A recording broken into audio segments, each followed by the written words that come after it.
Hello मेरे प्यारे दोस्तों, कैसे हैं आप सब? आशा करती हूँ बहुत अच्छे होंगे। तो मेरे दिन की शुरुआत सबसे पहले सुबह-सुबह इस गार्डन से होती है। हर दिन मैं वॉक करती हूँ, लेकिन आज मैं योगा करने बैठी हूँ। यहाँ पर हर दिन निःशुल्क योगा होता है और मैं मुझे आज मन किया योगा करने का, तो बस आ गई हूँ। सबसे पहले 10 सूर्य नमस्कार किए और उसके बाद बाकी स्टेप धीरे-धीरे शुरू हुए। हम 1 घंटे योगा करने के बाद आखिरी में था शवासन, जिसमें कि चुपचाप लेटकर ध्यान देकर शवासन किया जाता है। तो उस समय मैं और मेरी फ्रेंड चुपचाप हम वहाँ से उठकर निकल गए थे।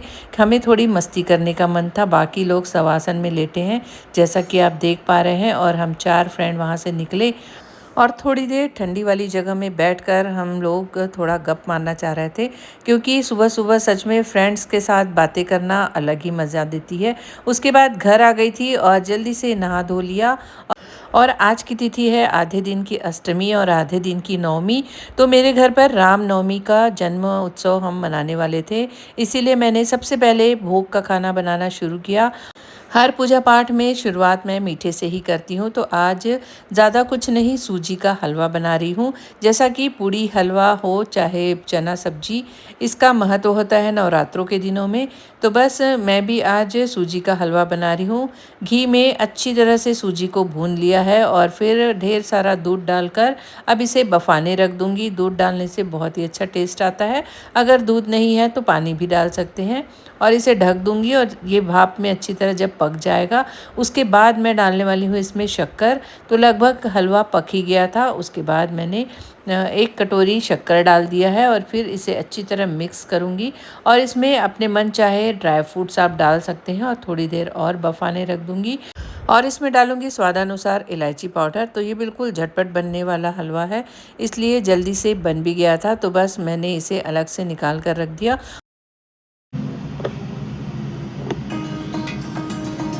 बाकी खाने की तैयारी भी लगभग हो ही गई थी।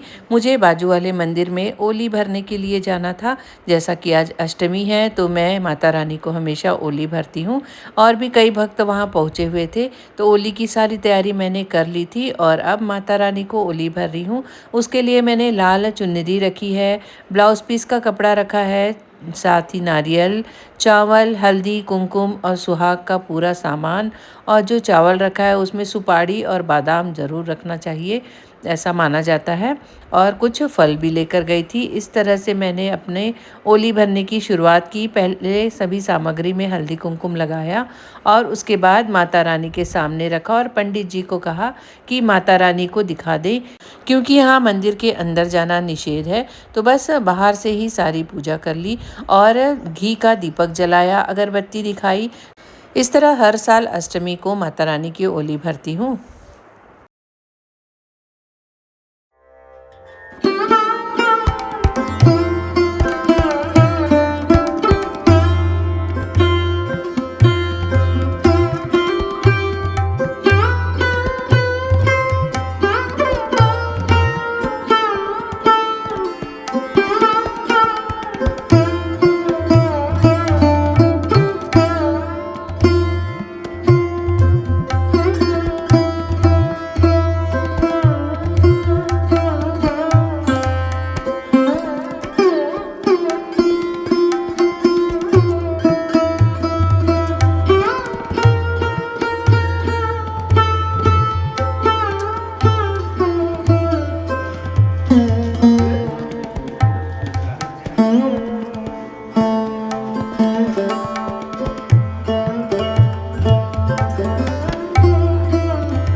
इसी मंदिर में भोलेनाथ भी हैं, उनकी भी पूजा पाठ की और फिर थोड़ी देर में पतिदेव आ गए थे तो उन्होंने भी दर्शन किया, एक साथ एक फ़ोटो खिंचवाई और फिर ज्योति कलश के दर्शन किए और फिर निकल आई अपने घर के लिए क्योंकि मुझे बाकी का खाना भी बनाना था।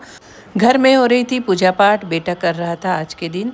उसे पूजा पाठ करना बहुत अच्छा लगता है और उसने राम जन्म की बहुत ही अच्छी तरह की तैयारी की थी। जैसा कि आप देख पा रहे हैं तो वो पूजा पाठ करना उसे पसंद भी है और बहुत ही सुंदर तरीके से राम जी को स्थापित किया है, बिल्कुल सुंदर डेकोरेशन के साथ। और अब हम सब मिलकर आरती करेंगे। तो लगभग सभी आ गए थे और आरती शुरू हुई।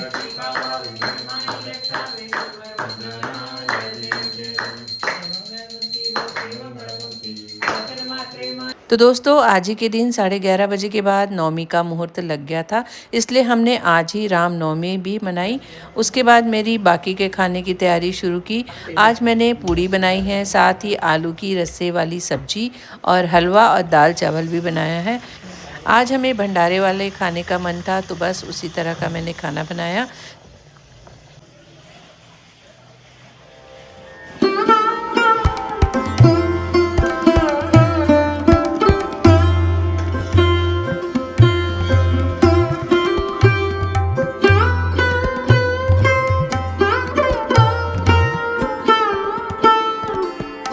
और फिर सबने मिलकर एक साथ खाना खाया। और ये शाम को 5 बजे की वीडियो है जो कि बाजू वाले मंदिर में हवन का प्रोग्राम था, तो हम पहुंच गए थे हवन करने के लिए। तो इस तरह 9 दिन की नवरात्रों में मेरा पूजा पाठ करना, दर्शन करना, आखिरी के दिन हवन करना और कन्या भोजन कराना, ये सारी चीज़ें होती रहती हैं। उसके बाद सबने मिलकर माता रानी की आरती की और साथ में बैठ के भजन किए, क्योंकि इन 9 दिनों के बाद अब इस तरह की मुलाकात सबसे नहीं हो पाएगी।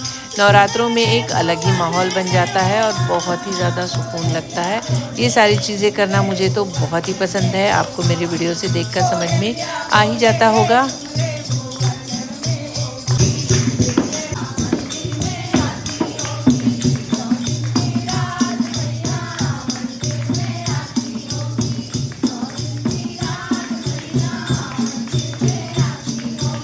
भजन कीर्तन करके घर आई तो पतिदेव ने एक और मंदिर जाने को कहा। हेलो दोस्तों, रेडी हो गई हूँ और एक मंदिर जाने के लिए। तो मंदिर पहुँच के आप लोगों के भी दर्शन कराऊंगी, तो चलिए बने रहिए मेरे साथ। तो घर से करीबन 5-6 किलोमीटर दूर ही ये बहुत ही पुराना और बहुत ही फेमस मंदिर है हमारे यहाँ का। काली मंदिर तिफरा कहलाता है और देखिए बाहर से कितना सुंदर, बहुत ही बड़ा मंदिर है। यहाँ की क्या खास बात है वो मंदिर के अंदर जाके आप लोगों को दिखाती हूँ। तो बस पहुँच गए थे। सबसे पहले बजरंगबली के दर्शन किए, प्रदक्षिणा की, कहानी रूप में पूरे बजरंगबली की तस्वीर बनी हुई है, यहाँ पर मूर्ति बनी हुई है। उसके बाद हमने प्रदक्षिणा की, बजरंगबली को दीपक जलाया, अगरबत्ती जलाई और दर्शन किए।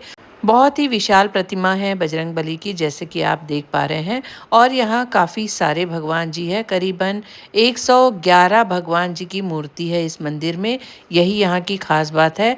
और 64 योनि देवी माता की मूर्ति है जिसके हमने दर्शन किए। इस मंदिर को घूमते घूमते करीबन 1 घंटे लग जाते हैं, लेकिन यहाँ आकर बहुत ही ज़्यादा अच्छा लगता है। नवरात्रों में ही मेरा आना हो पाता है इस मंदिर में, बहुत ही सुकून लगता है।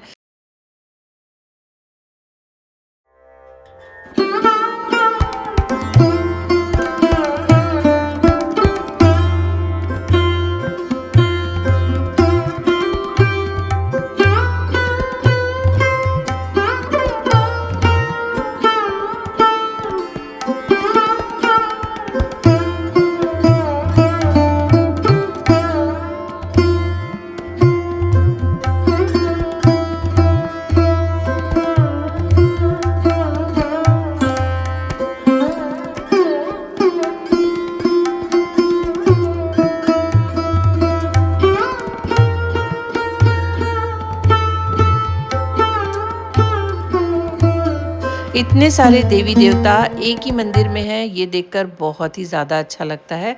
और मंदिर भी बहुत बड़ा और सुंदर बना हुआ है। सारे देवी देवताओं के दर्शन किए और फिर निकल गए अपने घर के लिए।